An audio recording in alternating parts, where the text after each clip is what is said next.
Well, this is exciting. Just as I was editing a video on the Samsung phone, the new iPad has been released. So the new iPad Pro 2020, Apple have just released it. And there's some pretty big things that have come to the iPad 2020 this year.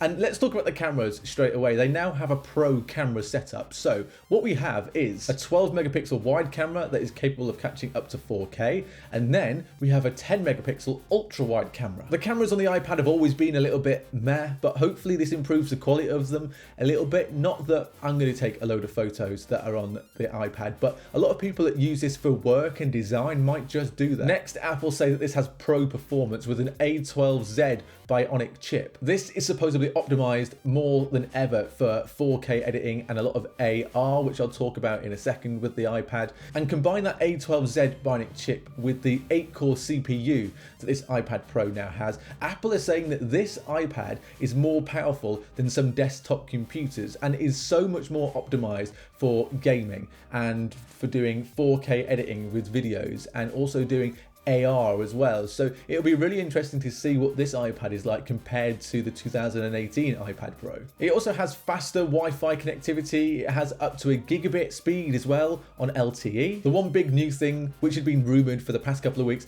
is that the iPad Pro now comes with trackpad support. Apple are releasing a Magic Keyboard, which this keyboard is a little bit different to what Apple have released over the past couple of years. This one is a Magic Keyboard and it has that trackpad at the bottom, and this now raises your iPad off the desk, so it's not just laying flat anymore, which might make it a little bit more desktop-like. But with that new trackpad, it means that making videos on here through editing, doing photos, just doing day-to-day tasks.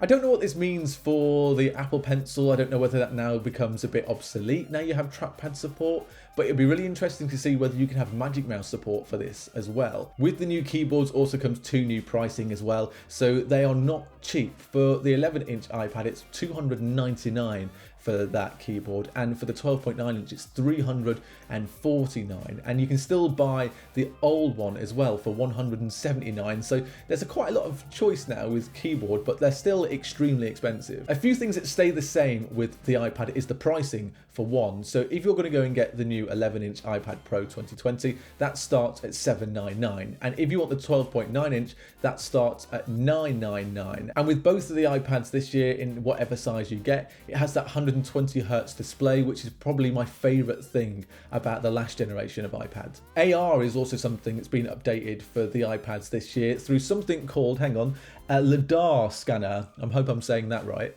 This now has deeper frameworks and new depth sensors as well, so it means you can start to measure objects and people from up to 5 meters away, which is ridiculously handy if you use this in, I don't know, a professional environment. So if you're an architect or anything like that, it means you can stand a lot further away than you could from objects a couple of months ago.